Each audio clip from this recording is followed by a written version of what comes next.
Let's get right into it. Today's explainer tackles a massive, incredibly complex academic dispute. We're talking abstract operator mathematics colliding with digital platform forensics and a really fierce battle over intellectual property. We are unpacking a huge dossier of source material, detailing a major conflict between two researchers, Savio Antonio Vogt and Dr. Ibrahim E. El Sayed. This isn't your standard disagreement over authorship. No. This is a structural collision over who built a complex mathematical framework, and we've got server timestamps, public declarations, and private chat logs to sort through. We're going to stick strictly to what the source documents, the emails, and the platform metadata actually reveal.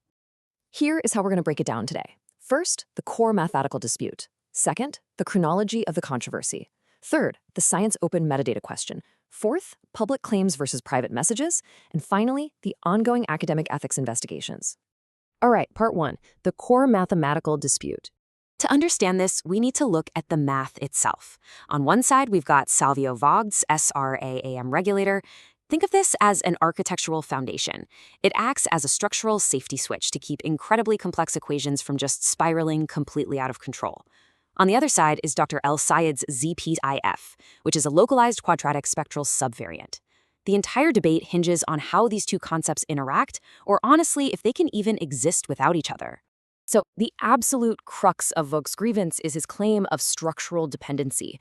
Vogt argues that El Sayed's ZPIF fundamentally collapses into chaotic combinatorial divergence if it doesn't have the energy-damping mechanics of his SRA AM regulator. And the dossier backs this up with an independent structural dependency analysis. It uses AI-generated case overviews from the grievance emails to prove that, left entirely on its own, a standalone ZPIF model is mathematically unstable. It just blows up into divergence. El Sayed, on the flip side, defends his work by claiming the quadratic term is his own independent discovery, representing what he calls an entirely new school of mathematics.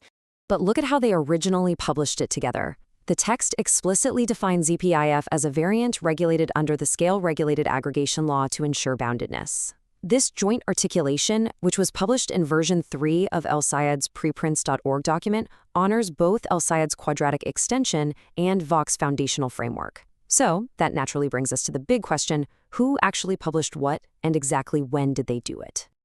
Which brings us to part 2, chronology of the controversy. This chronological map objectively tracks the digital sequence of events, and we're looking at immutable platform timestamps here. In February 2026, Vogt uploads his foundational SRA papers to Science Open. 3 full months pass. Then, in May 2026, El Sayed publishes his ZPIF preprints. On July 12th, following a plagiarism complaint, El Sayed actually issues a private email apology. By July 17th, their joint publication is officially locked in. Vogt uses these server-side cryptographic timestamps as his definitive chronological proof of El Sayed's betrayal. It objectively contrasts El Sayed's claims of prior independent creation against the hard, digital reality that Vogt's work was publicly established 3 whole months earlier.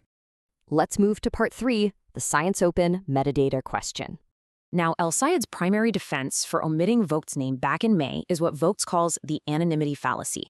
El Sayed officially asserts that when he accessed Vogt's foundational research in May, the Science Open platform had suffered this massive system failure, displaying the papers completely anonymously without any author metadata. But as we see in Vogt's original February 2026 Science Open preprint header, his author data, his ORCID ID, and his contact info are heavily embedded in the document from the absolute beginning.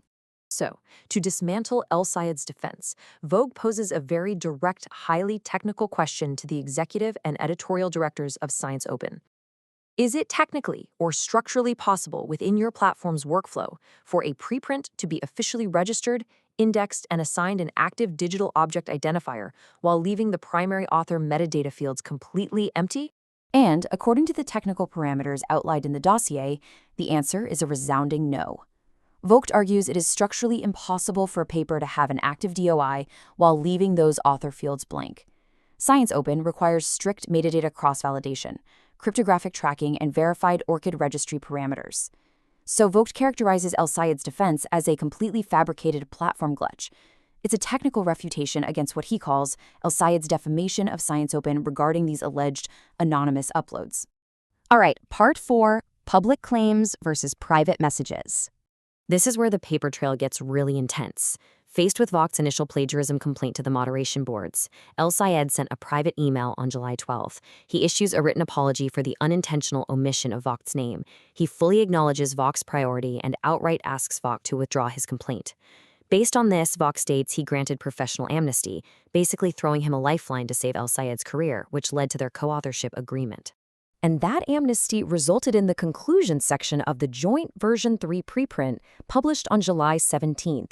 Vogt calls this the contractual lock. It explicitly honors Vogt's foundational regulated aggregation law and legally binds ZPIF as a quadratic spectral variant operating within that framework. Ideally, you'd think the dispute should have ended right there. But well, it didn't. The dossier outlines that the absolute second the repository limits were lifted and El Sayed's accounts were unfrozen, his narrative shifted entirely. Vogt's evidence shows El Sayed went straight to platforms like LinkedIn and ResearchGate, scrubbed all references to the SRA framework, and declared himself the exclusive, independent, sole founder. He publicly claimed to be the founder of a new intellectual school in mathematics, supposedly opening a door that no one had ever opened before him. The contradiction here is wild. Placing these private messages side by side with his public claims reveals what Vogt describes as a profound duplicity. In one breath, literally on the exact same day he was publicly claiming sole ownership on LinkedIn, he's in private chats frantically begging Vogt to submit the paper to Q and peer-reviewed journals together. In the next message, he's telling Vogt, "I saw you as a brother, a friend, and a dear colleague." Vogt argues these documented contradictions completely strip El Sayed's defense of any logical or ethical credibility whatsoever. Which leads us into Part 5, Ongoing Academic Ethics Investigations. In response to these public declarations, Vogt completely revoked their joint agreement. He escalated the situation by issuing a formal demand for permanent academic sanctions. We're talking demands for pre-submission desk freezes across a massive network of global integrity boards. This includes severe disciplinary inquiries targeting Mansour University, Cairo University, and crucially, the IEEE Global Ethics Committee. The dossier demands that literally any future manuscript submitted by El Sayed that even touches upon these methods be automatically frozen for a compliance review. Ultimately, this entire explainer leaves us pondering a really critical question. When mathematical architecture is this easily reverse engineered and digital platforms can just be weaponized in real time, how on earth do we safeguard collaborative intellectual property in an era of rapid, globally interconnected digital preprints? What is the true cost of digital priority? It's a huge question, and it's one the global academic community is absolutely going to have to answer as this massive ethics investigation unfolds.